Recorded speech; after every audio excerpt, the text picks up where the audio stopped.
Alice lives in Asia.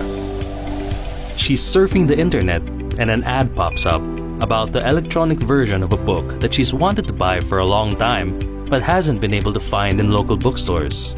She could buy it online and have it shipped from across the ocean to her doorstep in a matter of days, or even overnight. But Alice wants to read it right away, so she buys the ebook using a digital wallet service.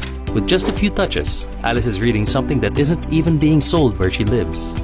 If you stop and think about it, this is remarkable. Welcome to the digital economy. Since the late 20th century, trade has been a massive endeavor. Goods are transported in bulk across borders every day in steel boxes.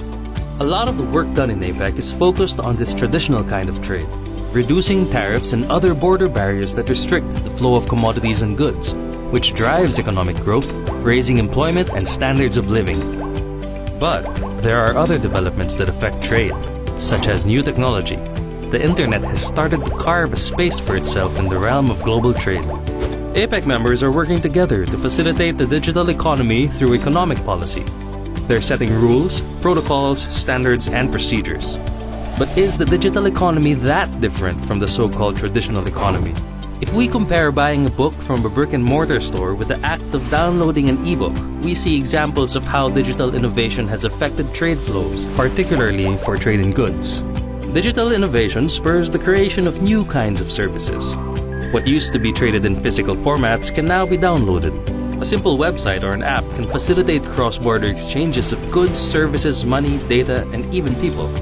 Transactions are not limited to large corporations that deal in large volumes, because the internet has enabled cross-border trade to be practical in much smaller scales, such as individual purchases. The digital economy poses many challenges to policymakers.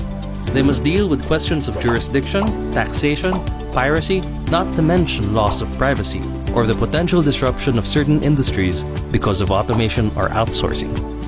They'll have to prepare for technologies like blockchain and AI that are poised to disrupt more industries in the future. Technology is an industry that moves fast and is unpredictable. But one thing is clear. APEC intends to take full advantage of the internet and digital economy to bring about truly inclusive growth in the region.